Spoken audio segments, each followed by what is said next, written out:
Hello YouTube, and welcome to this brand new series in which I'll be analyzing the lifter profile of people across our community. The goal of this series is not to judge whether or not these people have good fitness channels, because we already have the judging and grading fitness channel series for that. Instead, what I want to do today is I want to pick a person, maybe a famous fitness YouTuber, and I want to assess the training program that they created or run themselves, as well as their methodologies and physiques, so as to see if we can learn from them. This concept will not only be reserved to famous fitness YouTubers, however, it will also be open to you guys. I've heard you loud and clear. I've seen that you really liked the subscriber program reviews, and I wish to bring it back. However, I cannot do it the way I used to do it, because in the past I had 3,000 subscribers, and even then I had a backlog of hundreds of programs. That is simply not sustainable. The way we're going to do it instead is I'm going to pick and choose which profiles I want to cover. So people, for example, who have a lot of experience in bodybuilding, who have a specific program they run that is unlike anything else, who have, in a sense, particularities that can be interesting to the community at large, these are the people that I will be selecting for the betterment of us all. That way it's going to be both interesting and educational as well. But I will give you more details about all of that at the end of this video. For now, let's refocus on today's topic. So to inaugurate this series, I decided to go with Geoffrey Verity Schofield, a fellow Noble Natty who is part of the community and who makes great videos. Which doesn't mean that I will go easy on him. The goal is to be as objective as possible. So as I said, in this video, you can expect a review of his training. I'm especially going to take a look at the program he released actually recently, named Ravage, that he runs himself and that he gave to the community to run as a bodybuilding program. We're going to see if it's a good program or if it's actually terrible. Then we're going to discuss his philosophy. I've been watching GVS pretty much from the start of his channel, so I have a good understanding of the way he functions and the things he teaches people. We're going to discuss all of these things, see what is good, what is bad, and what you should take from him. And then I'm actually going to review his physique. So I'm going to give a grade to his physique, but that's for the end of this video. So let's start with the first part, which is the program. Recently, as I said, Geoff made a video that I'm going to actually put into the description. It's the first link, where he explained to you guys how to run his new program named Ravage. Right off the bat, I want to say that Geoff understands the fitness industry. The first rule of thumb when it comes to making a program is you have to find a cool name, and Ravage is indeed a very cool name. So even if the program turns out to be garbage, at least he has that down to pat. The program in its entirety is available in a link that he provided himself on a quote-unquote new website, from what I understand, that is actually named Boost Camp. I had never heard of it before, but I'm quite happy to have discovered it because it contains a database of every single program released by fitness YouTubers. You know what that means? I will finally be able to start doing program reviews again. These were also put on hiatus because it was very difficult for me to get the original versions of program, but now there's no excuse. The creators of the program write them as is, so I will be able to review exactly what they write. And I will do the same today, all right? What is in the program written on the website is what I'm going to be judging. So, what exactly is Ravage? How does GVS train? In this particular split, you are going to train 6 days a week. That's how he trains as well. That is a lot of volume and frequency. It's pretty much an everyday training split with Sunday as your rest day. And it is actually scheduled as follows.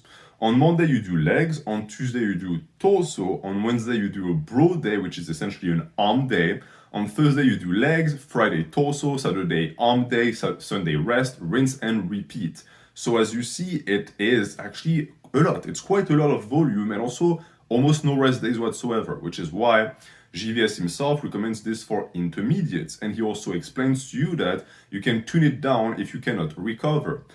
I've heard in his video that apparently what is in this program is already a turned down version of what he does himself, which is insane. So I'm going to keep it in mind as we actually review this. So I'm going to review it with two eyes. One, the eye of the follower, the reader, the subscriber, someone like you who might be following the program and wondering if it's any good, and then an eye for the creator. What does Geoff do in the gym? Does it make any sense? And can I critique him for it? As you know, I love critiquing people. Let's get started right away.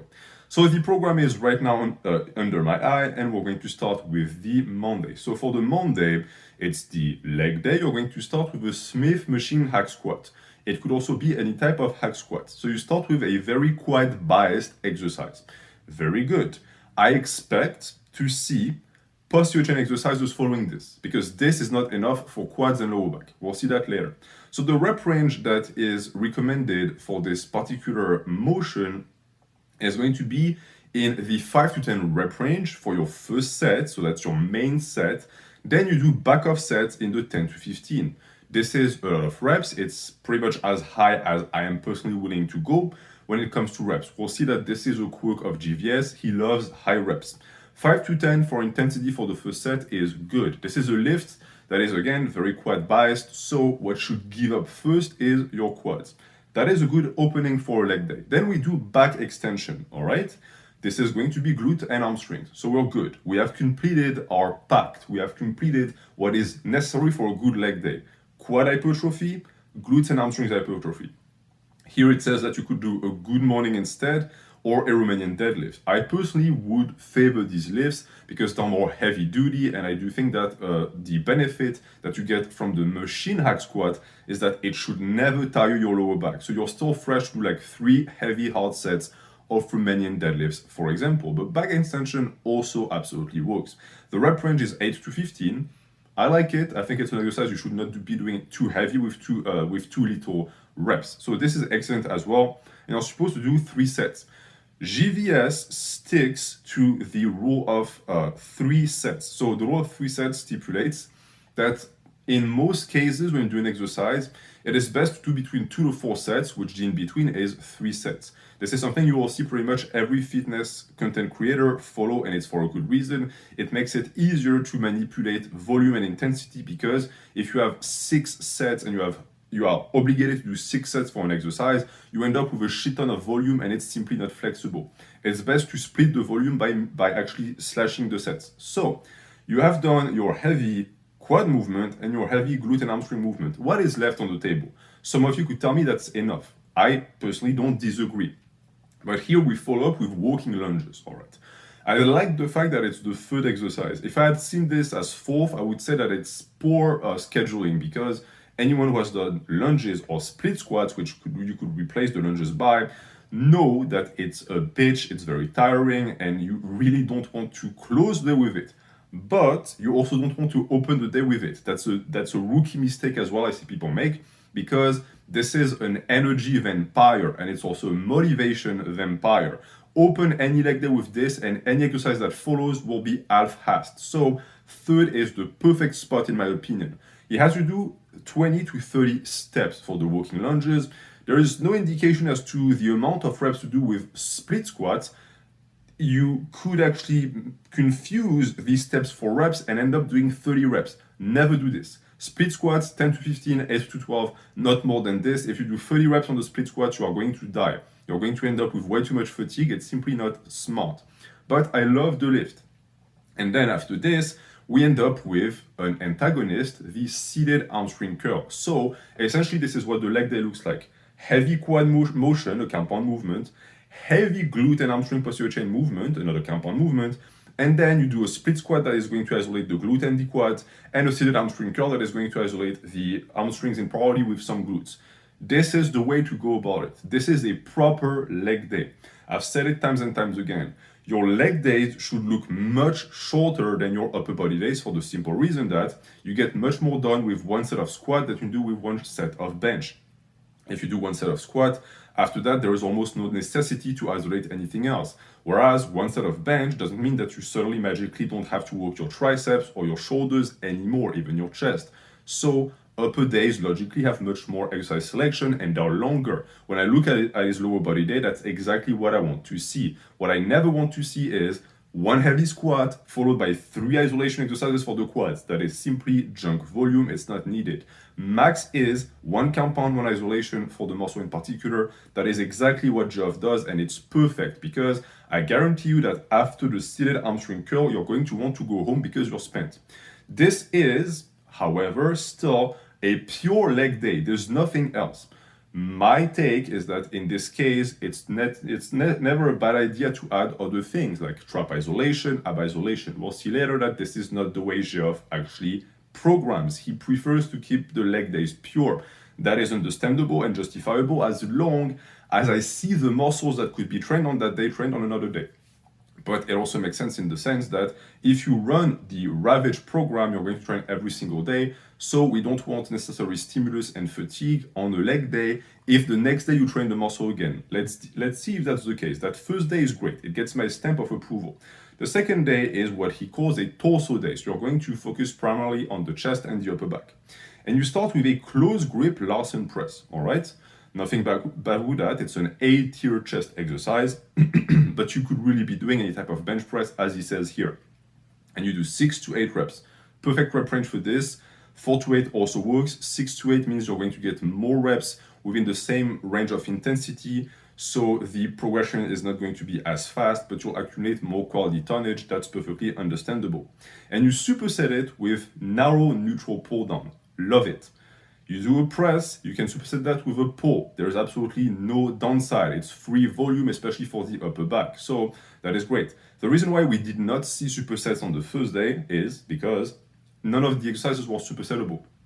You're certainly not going to superset your hack squats with a back extension or the lunges with the seated hamstring curl. So he understands that whenever you can superset, you should, but you should never actually force supersets. And so this is already great, right? We open with a great double duo set of exercises. The neutral pull down is, in my opinion, the best type of pull down for the back. 8 to 12 reps, perfect rep range, RPE 10, you should go to failure, absolutely. Excellent, nothing to say so far. Then we have another superset that follows. So here, from what I understand, this is going to be our Smith reverse grip bench. This is quite the peculiar variation. Probably something that he enjoys himself. He actually outlines a ton of alternatives like an incline bench press with a barbell or with dumbbells. This is also what I like about this program. It's not do this exercise or go fuck yourself. You actually have a choice, and the choice always makes sense. That's also important. It's always in line of specificity. So absolutely beautiful. I absolutely like the fact that he reiterates another variation of the chest, but this time it's going to actually hit other portions of the muscle. So the Smith reverse grip bench is going to hit the upper chest more. The barbell incline press is going to emphasize the shoulders more, etc. And then the other superset is wide overhand pull down. So this time it's something that is also going to target the lats, but in a different fashion. You should absolutely consider replacing this with something like a pullover, like a dumbbell pullover would actually fit quite well here. We'll see that this peculiarity of the training program is aligned with Geoff's weak points when it comes to his back, because he has underdeveloped lats as opposed to other portions. So that could explain this, but you should always scale it back to you. So these are your first 2 supersets. We've done a lot, and so far it's aligned with what the day is supposed to be, which is torso. Then there's a third superset, cable crossover, so more chest. We're starting to get into the territory of maybe junk volume. Maybe some people at this point are already spent and their chest are done. The thing with the cable crossover is that it's not that demanding, it's not that fatiguing, it's quote-unquote as close to what isolation can get for chest as one can hope. And then you superset that with one-arm machine row. I'm glad to see an horizontal pull here. If I had seen another vertical pull, I would have said that it is overkill. But here it's going to develop more muscles. It's going to develop the traps. It's going to develop the teres major and minor. It's going to develop all of those muscles of the upper back that are often neglected. So this is excellent as well. One-arm machine rows are also a very good exercise. And if we look at the rep ranges once again, he keeps you in the 10 to 15. So Geoff is not a risk taker. He is always going to stick with the higher rep range because he understands that this is going to give you the most volume and therefore most of the time the most bang for your buck. We will get to see, however, that this could have certain issues associated to it. like a lack of intensity, like a difficulty to actually get the stimulus that you want without accumulating too much fatigue. But that's a discussion for afterwards. So 10 to 15, 10 to 15 everywhere with RPE 10. You're supposed to go to failure. Excellent. At this point, the average person is spent. If you're an average guy with an average recovery capacity, you've already did 6 exercises that are heavy, you are tired, you want to go home. But the day is not over, you can do standing cable pullover. At this point, I would say that this is not needed. I already had you replace the wide overhand pull down by pullovers done with a cable or a dumbbell. This could be slashed down. This is junk volume territory. You do not need that last set. But for the rest, the day is solid. Now we get to see that Geoff is a purist, meaning that his days are not necessarily inflexible, but dedicated to something in particular and they do nothing else. You'll notice that this is technically an upper body day, but you did not train your biceps, for example. Not a single bicep exercise. You did not train your forearm, for example. All of which could lead to problems because if we have a program that is going to insist on frequency, wouldn't we want the muscle to be hit as many times as possible? Here, you end up doing so many exercises for the torso that I would personally argue it would be best to replace some of them with arm isolation. The reason why this is not the case, however, is because on Wednesday, you train only arms. This is what I said as when I called Geoff a purist. Each day is dedicated to its own thing. I've told you guys times and times again to never have your upper days and your arm days close to one another. Why? Because on my upper days, I program arm isolation. He doesn't, so for him, it makes sense.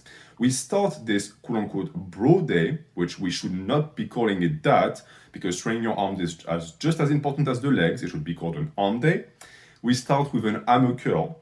Very good exercise. 2 to 3 sets, always. 15 to 20 reps. That to me is too high. I don't see why you would want to do so many reps with the hammer curl.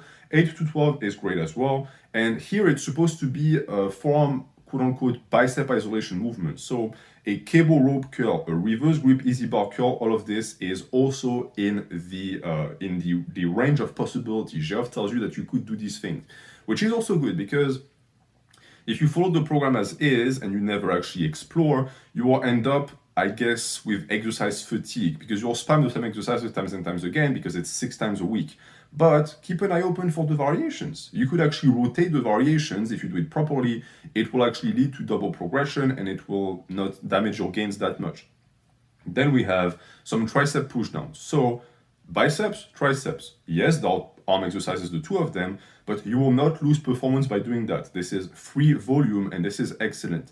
My only issue is that, and this is why I personally don't do it, you did a shit ton of presses on the Tuesday and on the Wednesday you're going to do tricep isolation. I don't know about you guys, my triceps cannot take that type of punishment. Maybe his can. You could be in the camp of people who can't. If you can't, you're going to have to modify the program. But that's for the first superset, 8 to 15 reps for the triceps, that's great. Then we do incline dumbbell curls. All right, I'm not going to say anything about that. You do that if you want. I would prefer if you did something like a spider curl or if you did a pelican curl, which in my opinion are better if what you want is to train the bicep in the lengthened position. Whatever, okay. 6 to 10 reps, great rep range, actually quite high intensity for that lift, which some people will like, some people will not like because it's not comfortable for some to grind with that much weight on that exercise in particular. Then standing overhead extension. So you see this is probably the part of the workout where your arms are going to fall out, are going to explode because the pump will be crazy. You'll have crazy stretch of the long head, crazy stretch of the bicep. Some people find it uncomfortable. I like it because I feel like it actually unlocks hidden potential for the arm growth. You'll see, you'll try them and maybe you'll be just like me and Geoff and you'll like the sensation. Some people don't like it. 8 to 15 reps on the standing overhead extension. I actually like it. Long head of the tricep, more reps. That's the way I go with it. It's a muscle that actually is trained best through endurance, so more reps is always better. Then you're going to do a straight set. So this is your second superset, and all of the supersets, by the way, are pristine. I haven't seen a single one where I'm like, that's not possible. All of them are great. Then we do a cable lateral raise. So he has you isolate shoulder. Once again, you trashed your shoulders just the day before. Like that's a 24-hour window. Can you take it? I personally can't. 2 to 3 sets, 10 to 15 reps. It is technically isolation, but for me, this is where I start to see the limitations of this purist approach to programming. And then you have a fourth set of upright rows, so that's also shoulders and traps. Traps are here, in a sense, I would say neglected, because you train them on Monday via the Romanian deadlift, if and only if you did Romanian deadlift, and here they make an apparition. I'm seeing a lot of repeats. It's only 3 days in, and a lot of muscles get hammered a ton. So we'll see if these actually get covered later on. But in terms of recovery, that's a little bit iffy in my opinion. Now, let's look at what the leg day for the Thursday looks like. So you start with a back squat, then you do a Romanian deadlift. So his logic is still the same and his approach doesn't waver. It's quads and hamstrings. As I said, there's nothing wrong with that, and it's the way it's supposed to be. I would recommend, however, that maybe you would want to open with the hip hinge once in a while so as to have heightened performance on it, unless your goal is to grow your quads over your hamstrings. It's again all up to you. 8 to 12 on the back squat, a little bit high in my opinion. It's sort of the theme of this review, right? It's a little bit high. I like 6 to 10, I like 4 to 8. You want intensity. But for the Romanian deadlift, 8 to 10 is beautiful, and 3 sets is really all you need. There is no point in doing 5 sets and back-off sets of Romanian deadlift. If you do it heavy enough, it's going to fuck you up. I see an RP of 8 to 9 on these lifts, and I like it. It doesn't have you actually push until failure, which is a great idea on these lifts in particular. Then we do some hip thrusts. So glutes, hamstrings, some lower back, 12 to 20 reps, not bad. Overall, I would say that when it comes to programming, his leg days are untouchable. You cannot actually criticize anything. They're great. They're exactly the way they're supposed to be. Not too long, not too short. I have nothing to say about that day in particular. I want to move instead to the Friday. So on the Friday, once again, you start with a bench press, then you do some neutral grip pull down. So this is sort of an issue in my opinion, that the days mirror one another so much. This looks to me like a 3-day split that was then multiplied by 2, if you know what I mean. I'm personally flabbergasted that Geoff is able to take that amount of volume. He's a workhorse, as he described himself.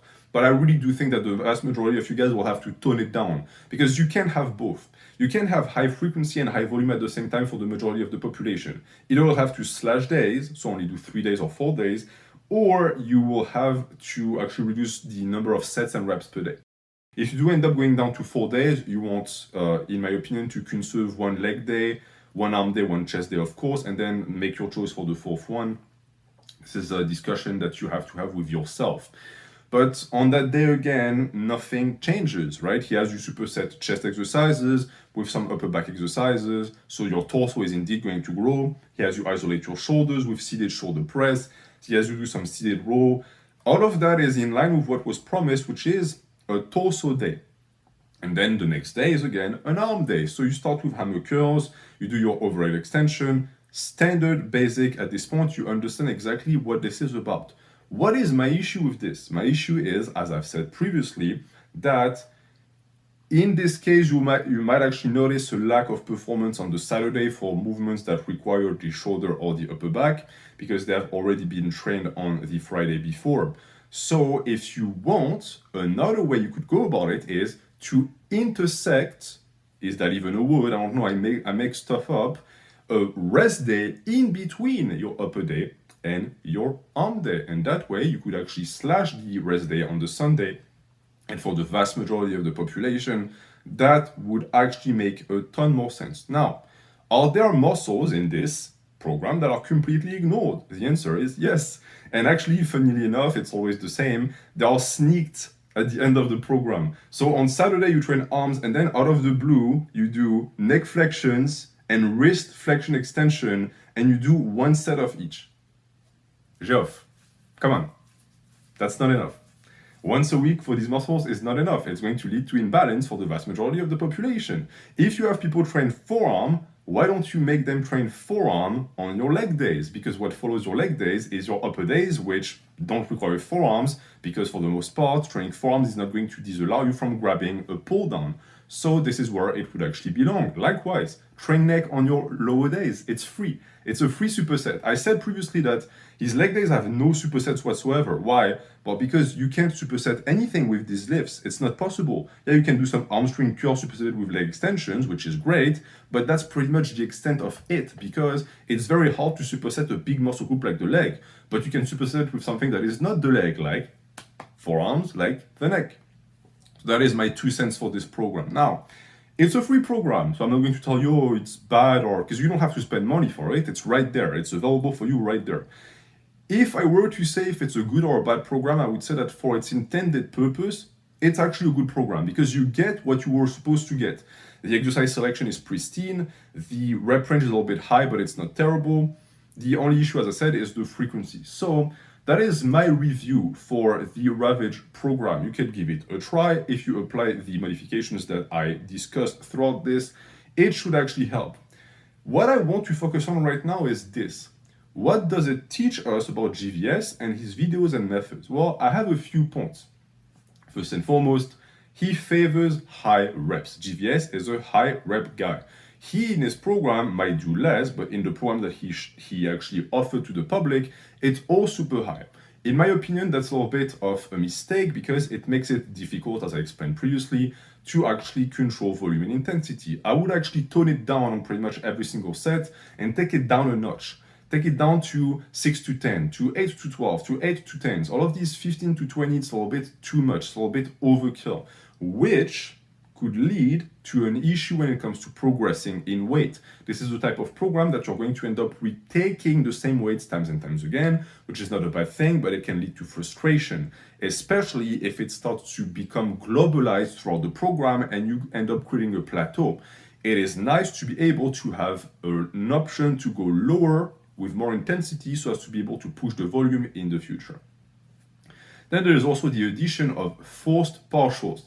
It's something that GVS gets a ton of shit for, at least on the internet, because, well, it's the internet. If you breathe, you're a son of a bitch. But apparently people take issue with him cheating, because at the end of his sets, he will do forced partials with body English. Understand one thing, these reps that he adds on and he slaps on at the end of his sets are free. They're free. It's free volume. So if you can do them, absolutely do them.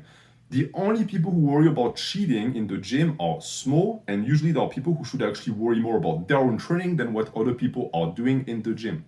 This is a philosophy that actually works, but if you follow the Ravage program, you already do so many reps. Do you really need to add on additional cheat reps at the end? I think that the answer is no. This works for him, but not for you.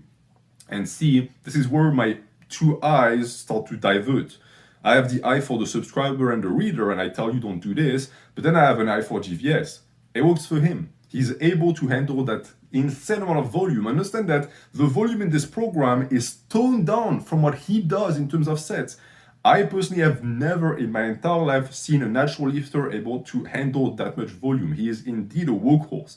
And it's coming from someone who does train 6 days a week. But I don't do nearly as much volume as he does. My sets are usually 3 to 4, and my rep ranges are very low. So this is why I use this title, because he's a fucking monster, physique-wise, but also work capacity-wise. I think GVS would have made a fine slave in the past.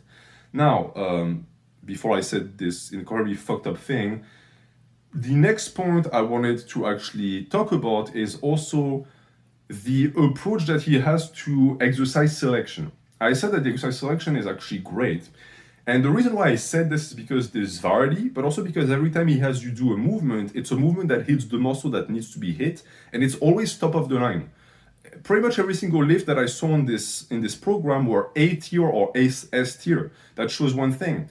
He did his job properly. He researched every lift with his own body, and he decided which ones worked the best. So it's, in a sense, an experienced, evidence-based program where he trained for 5 years. He's the type of guy who actually tried every single exercise out there. I know him, I know how he functions, and he only kept the cream of the crops. This is work he's doing for you. You won't have to do that work, that selection work of what works and what doesn't. It's already there. Every single lift is perfect for what it's intended, so that's great. And on top of that, I find that he also tends to favor movements with a great fatigue to stimulus ratio, which explains the high workload. Because if he had done the same thing with a program with barbell and dumbbell only, I would have called it the tendonitis program or the snap CD program.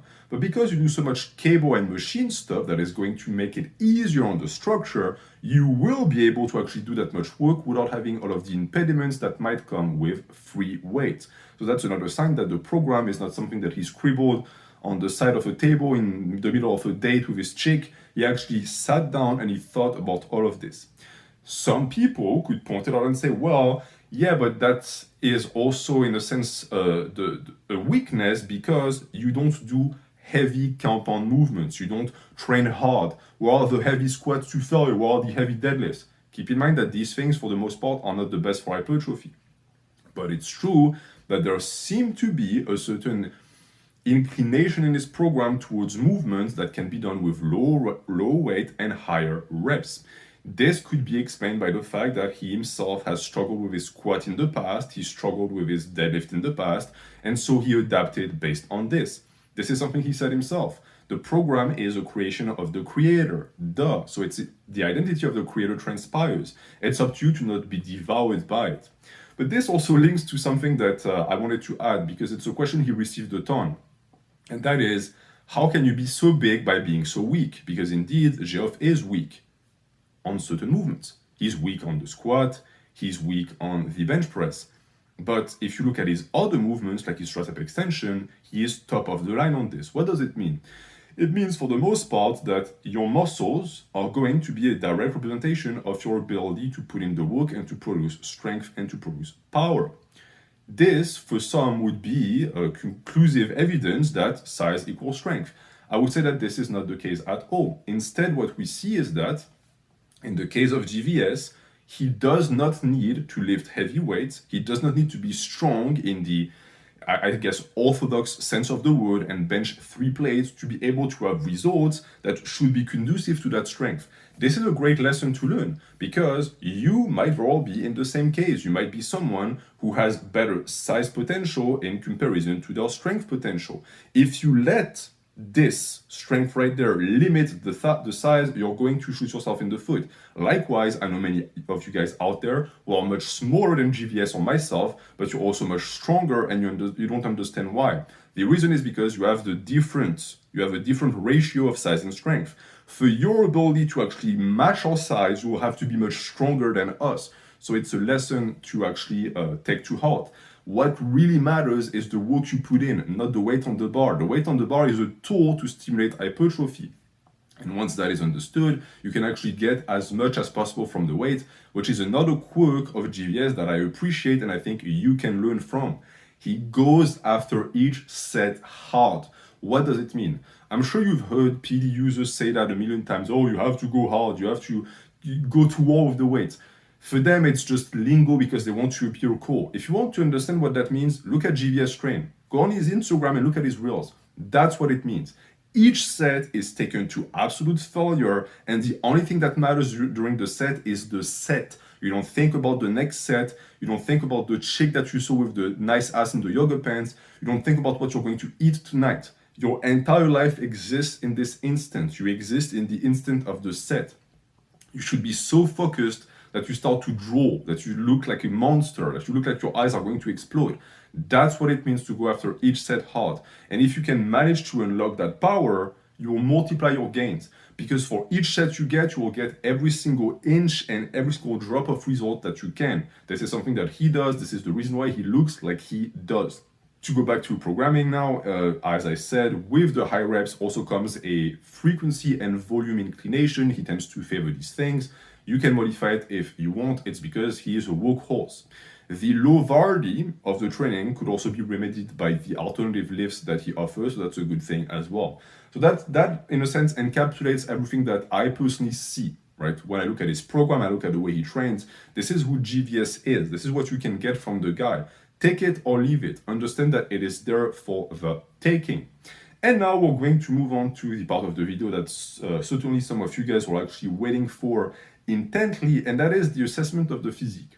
Understand one thing, GVS did not ask me to do this. right? He doesn't want some French guy somewhere to grade his glutes. The reason why we're going to do it is not just because it's funny, however, it's also because we can learn from it. What I want to create a bridge between his methods and his physique. I want to see if the things that he's a little bit shabby on result into shabby muscles, and if the things that he's very strong on result to very strong muscles. Is there a connection between the training and the results? Some people argue that it's not the case. Let's verify it right now. So I'm going to assign a rank to each of his muscle group from D to S, S being the top tier, D being the lowest tier, and we're going to discuss areas of improvement. So GVS, my friend, if you're watching this, you can listen to me if you want. I'm just some guy. I'm going to offer opinions about your physique, about the things you should modify to get an even bigger and better physique. If you don't want to listen, it's fine. But for the viewer, you could also apply this to you. This is also something that is going to be very important when we start doing subscriber reviews, because it's what I'm going to focus on the most. So let's start with the neck. I give GVS a B for neck. He has a neck that is actually in line with his jawline when he stands like this, so it's not a small neck by any stretch of the imagination. But because the rest of his upper body is so big, he really would benefit from doing more neck isolation. From what I see in the program, I don't know if he does it as well, but one set of neck flexion and extension a week is simply not going to cut it. Then the upper traps, S. He has crazy upper traps, which is also the reason why the neck needs to be brought up. If you have a pencil neck and massive traps, it simply doesn't look proper. His upper traps, you could argue are genetics, or you could say, oh, it's because he's on the juice. I'm not going to spend too much time on this, by the way. I didn't even mention it, but of course, GVS is natural. I believe him 100%. The physique that he has is the result of hard work. His progression has been like this. It's not shocking in my opinion. I think people are shocked because GVS broke the natural limit. I think he's one of the first example of YouTubers who actually broke that bullshit limit that lazy asses and cowards in the past, natural lifters, put on the forefront of the scene to justify their own shortcomings because they quit, they focused on YouTube or business, and they stopped training hard. Here is someone that never stopped training hard, so his physique also reflects this. For his mid-lower traps and upper back lats, however, I'm giving him a B because I think that these areas are widely underdeveloped. The issue is that his front is so good. Like he has such an amazing front that the back really pales in comparison, and I see that all the fucking time. I'm in the same boat. Usually, for the most part, if this is on point, the back is not going to be, because most likely you spend too much time training the front and not the back. It could be that your genetics are going to be more skewed towards the beach muscle, etc., etc. When that's the case, you have to correct it. Is he working towards correcting it? Yeah, look at the amount of upper back volume he does. He is going to actually make up for it at some point. There is no way around it. Then for the triceps, long head, S. If I could give him an S+, I would, because I think it's fair to say that he has the best long head in the entirety of Natty YouTube Fitness. We're still talking about muscles here, by the way. And it's simple, it could be genetics, but I think it's also the way he trains it. Look at the way he trains long head. He trains it with isolation, intensely, and he pushes until he dies. That's the reason why his long heads are so good. You want big, long head of the triceps, train exactly like he does. The biceps are an A. I think that the arms of Geoff overall are an S. It's his best body part, which is interesting because it's rare. Usually people are torso dominant. I think Geoff is a good example of someone who's actually arm dominant. So he's not spider mode, he's lobster mode. I personally think that it looks much better in spider mode, but it's still something that can be improved. However, I think that the forearms are a big weak point. I give him a C because the brachioradialis and the entirety of the forearm, the flexors, are underdeveloped compared to the rest of the body. It could be because he has longer bones when it comes to the forearms and shorter bones when it comes to this portion of the arm right here, which could give the illusion of a bigger arm and a smaller forearm. But when I look at the program, there's almost no forearm isolation. You have some armor curls, and that's pretty much that. So this is something that he should focus on as well if he wants the complete package, right? If he wants the complete upper arm package, this is what he needs to do. Likewise for the chest. The chest is fairly weak. And you see what I meant when I connected strength and the size of the muscle? It's not that he needs to bench 3 plates to be able to actually get a bigger chest. It's that he needs to bench more frequently or to up the volume one way or another. I didn't see anything shocking with his program. The chest receives a lot of volume, but for some reason on him, it's not as developed as it should be. It could be because his shoulders are actually taking over. His shoulders are an A. He has excellent shoulders, especially rear delt. They're very well developed. And you see that also with the strength he has on vertical presses as opposed to horizontal presses. His ratios make no sense. He's way too strong on vertical presses and way too weak on horizontal presses, which is a sign that there is an imbalance between the shoulder muscle and the chest muscle. Then for the quads and the legs area, I'm giving him an A. The quads are really good, they're striated, and they're big as well. The hamstrings are a B.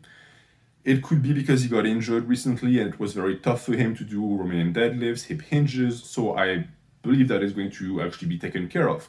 But it could also be because his glutes and his lower back, so the rest of the posterior chain is an S. He has S-tier glutes and S-tier lower back.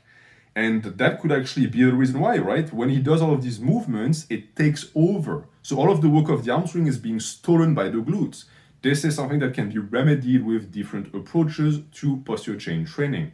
And then we're going to follow with the really, really weak point that to me stand out in his physique, and that is the abs.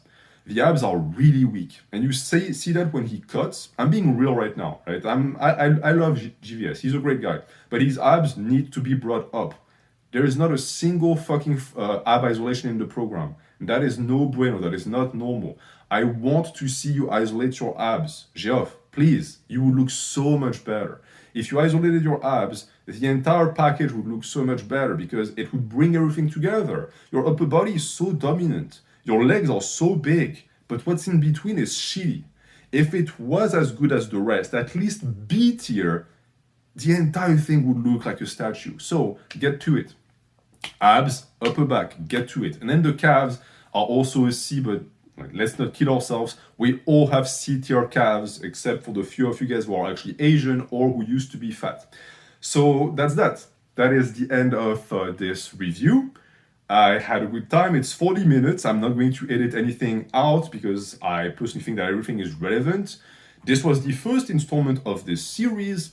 So if you have a name that you would want me to review in the future, please let me know. I'm open to any considerations. I already have a list of people I want to review, but I'm open to suggestions from the community as well. And when it comes to subscribers, if you're a subscriber and you want to actually be a part of this series, you have to send me a message on Instagram that is going to include pictures of you, training experience, and your current program. If you're selected, I will respond and I will give you an email address so as to be able to receive all of this information directly. If I don't respond, it means I'm not interested and you're not going to make the cut. That's it.